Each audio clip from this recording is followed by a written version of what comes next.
like I mentioned earlier, I was attracted to your profile on LinkedIn because of the faith-driven entrepreneur I saw on your profile.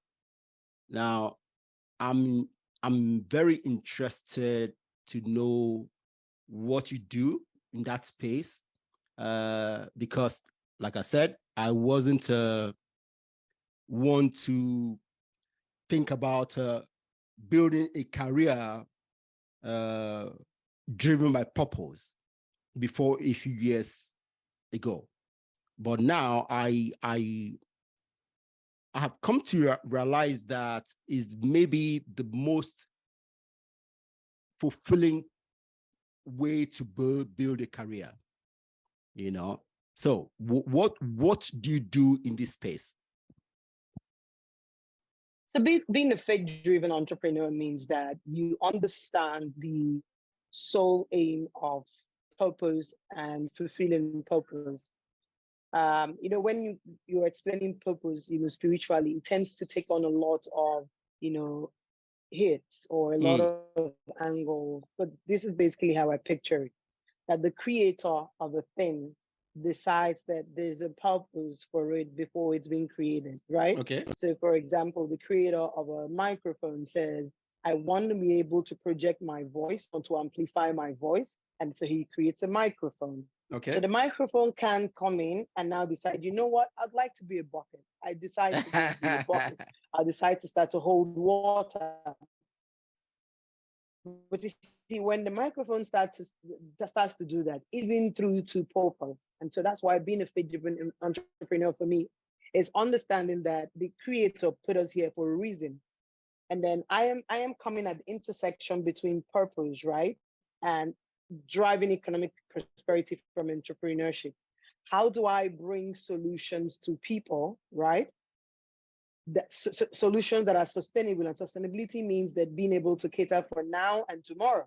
And catering for now and tomorrow is basically unsurprising, right? Mm, So how do with the knowledge of how that my creator put me in here to be a solution provider, knowing that entrepreneurs are not just businessmen and women, but they're businessmen and women who bring solutions to solution, problems. And in yes. turn, yes.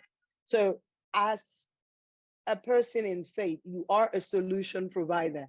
So you're not just an entrepreneur, you are living the real message of being a solution provider. So whether or Okay. not you are making profit or you're getting revenue from it, you're just leveraging on all the resources and networks, right? That you would have as an entrepreneur, but then taking on that foundation of where you're coming from. Yeah. So this isn't a conversation of what faith do you believe in. It just means that understanding the faith foundation that Mm, you have been called to more than just being profitable.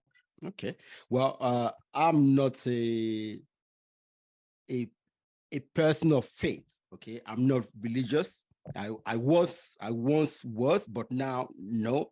But then, like I said, I believe that we all can find a purpose in our lives. Okay, now unlike you, who believe that is God-given purpose, I believe that every one of us can find our own purpose, uh, uh, determined by our environment and the gifts we all have.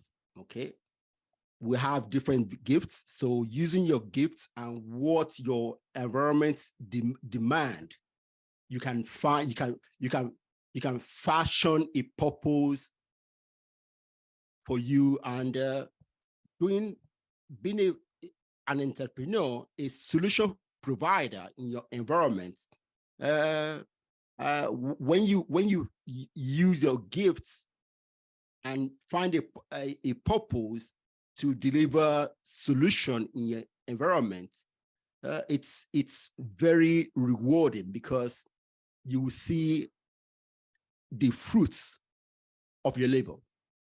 And yeah, that's my own take on that.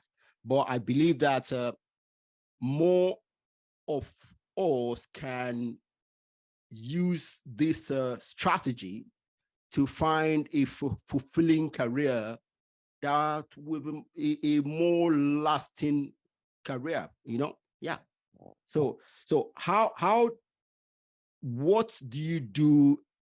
What have you done, okay, to help people you work with to follow that strategy? So thank you, Ekene, and I understand your perspective, but Yeah. like I said, nothing is made without the purpose first being, thought of, right? Okay. Yeah. I get it. Yeah.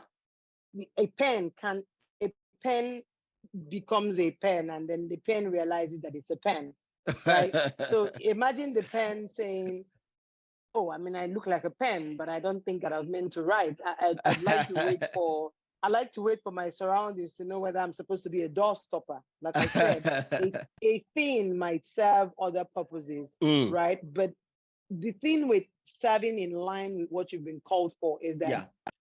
in my experience, I found out that there's provision when you're in purpose. Okay. There's protection when you're in purpose, Okay. because you have been fashioned in the likeness of something, or you've been fashioned to do something, and so you've been provided what you require to be able to do that. And now, when I hire, one of the first things I ask, I don't care about what your faith is that, do you believe that you come here to fulfill some sort of purpose? Do you believe that there's a big picture, right? That there are some people who, if you do not walk according to purpose, may never get their uhuru, may never get their solution, may never get the solution to their answered prayer, or may never get their answers to their prayers, because you didn't wake up to purpose, right? And so the reason, at the end of the day, when I also now work with other entrepreneurs, I want them to see the solution they're solving as global, right? Yeah. Yes, it's first local, but it's global. It means that there is a world out there that you're supposed to serve. And that when you understand that there is a world you're supposed to serve, then you can build a product just thinking small, right? You can't say, even though you can decide that, oh, there is a niche market that you want to sell, you have to look beyond the niche market to say, I am solving a divine problem, a problem that only me at this time have been gifted to be able to solve it. A problem that I only bring these unique solution to. Like, the solution that I'm bringing is unique to me.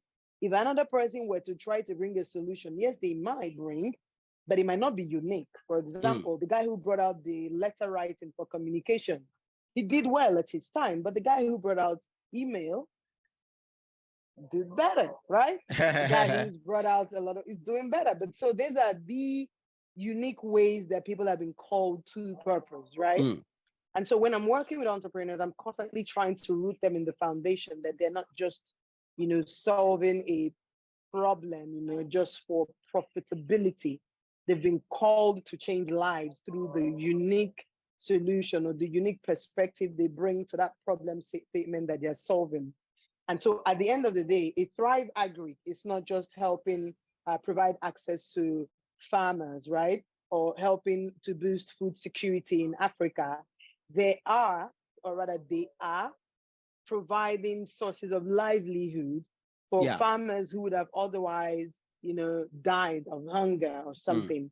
They're helping farmers be able to put their children through school because they're able to sell and the quality of life is better, right? So this is, if you sort of break it down to the tiniest variable, you see how 1% solution here in Nigeria is affecting lives all the way in Australia. And that's what purpose is, touching lives. Okay. Yeah. Okay. I see. I don't disagree with you. Okay. Just purpose is aligned with the needs of a community. Okay. So the person who discovered letter writing